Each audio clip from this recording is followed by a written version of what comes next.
गोग्गाथाव सम आरो गोग्गाथाव सान आरो जायफ्रा जोंनि न'खरनिनो जायो न'खरनिबो जाय फिसाफ्रा जोंनि बिहामजो फिसानि बैसो बिसोरसो न'खरनिनो बिसोरो जि इनिशिएटिभ लादों दिनै रयेल डोर्स एजुकेशनल consultancy बेखौहाय खेवनानै जों मिन्थिगौ जे गोबां समावहाय जोंनि ओनसोलाव थानाय रायजो राजाफ्रा गुबुन गुबुन कोर्स फरायनो गोसोब्लाबो बहा बोरै थांनांगौ थाखा फैसानि खोथा थायो जायगा सिनायनाय सिनायै बेफोर खाबुखौ लानो एसे गोसो थाब्लाबो मालाबा हाया खिन्थु दिनै गावनि जायगायावनो बे कनसालटेन्सि अफिसखौ खेवना होनायाव गोबां खाबु मोनगोन बेवहाय आं रायजो राजाखौ खाबु लानो खावलायो स्पेशली बेवहाय नार्सिंनि कोर्सफोरनि बागै बिथांमोना गाइड खालामगोन GNM B.SC Nurse post B.SC Nurse दङ बिदिहाय B.Pharm D.pharm Pharm D थ बेबादि गोबां कोर्सफोर दङ आरो बिनि अनगायैबो जों मिथिनायावहाय एयार हस्टेसनि बा चेफनि बायदि बायदि गुबुन बिफानफोरबो थागोन जायफोरखौ बिथांमोना गाइड खालामनानै गुबुनाव फरायहैनो हानाय बेफोरनि थाखाय बिथांमोना खामानि मावगोन बे कनसालटेन्सिखौ रावबो गोनो गोथो जानांगौ जेबो गैया खारन बियो इन्डियान नार्सिं काउन्सिलनिफ्राय एप्रुभेल मोनखानाय आरो 100% प्लेसमेन्टनि गेरान्टि दङ बेवहाय आरो जोंहा ओरैनो ट्राइबेल गथ'फोरखौ स्पेशली मेल नार्स जा फिमेल नार्स जा नार्सिंआव खोब मोजां होनना मोनसे इम्प्रेसन दङ जिखुनु हस्पिटालाव जुदि ट्राइबेल नार्सफोर थायो होमब्ला मोजां केयार मोनो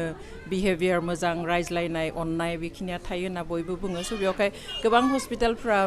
नागिरखायो आरो दा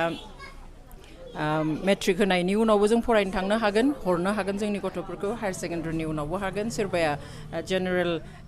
ग्रेजुएशन कमप्लिट खालामनायनि उनावबो हरनो हागोन बेवहाय बयबो बे खाबुखौ लानानैहाय जोंनि फिसाफोरखौ फरायनो हरगोन होननानै आसा खालामो गिनांगौ जेबो गैया जों मिन्थियोमोन जे मोनसिमहालागै जोंनि मंगलदैयावसो दरं डिस्ट्रिक्ट मंगलदैनिफ्राय सासे मानसिया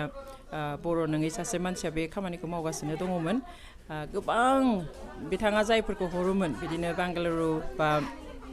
एलाहाबाद बिदि गुबुन गुबुन स्टेटआव फरायनो थाखाय बिनिनो 95%आनो खिन्थु बर' स्टुडेन्टमोन आं बिथांमोनखौ गोबांखौनो लोगो मोनदों सेमोन जेब्ला फर्मेल ग्रेजुएशन सार्टिफिकेट राननायनि सेरेमनि दंमोन बेयाव आं फैनो हादोंमोन आं सोमोनांदोंमोन बे समाव जे दिनै जोंनि न'खरनि मानसियानो बा जोंनि उदालगुरियावनो बेखौ खेवनायखाय बे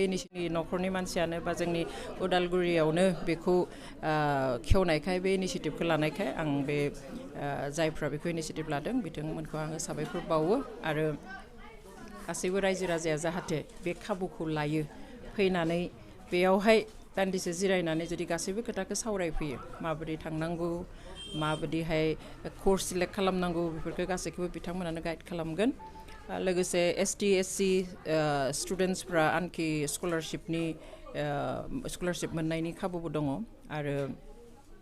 बेबादिहाय जायफ्रा थांगोन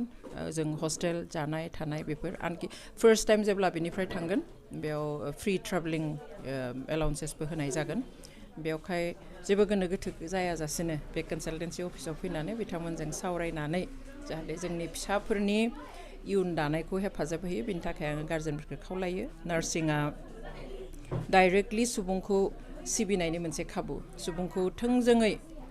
सिबिनो मोनो लोगोसे गावनि फिउचारबो दानाय जायो आरो गावनि बिमा बिफानो राङारि मददबो होनो हायो बेवहाय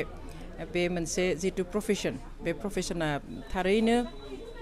नोबेल प्रफेसन बयजोंबो बाख्नायजानाय प्रफेसन बेवहाय गावबो मावनानै सन्तुष्ट मोनो बेवहाय जोंनि गार्जेनफ्रा जाहाथे गावनि फिसाफोरखौ जेबो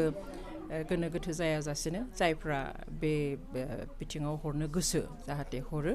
आरो बेयावहाय फैनानै कनसाल्ट खालामफैयो आं बेनि थाखाय खावलायबाय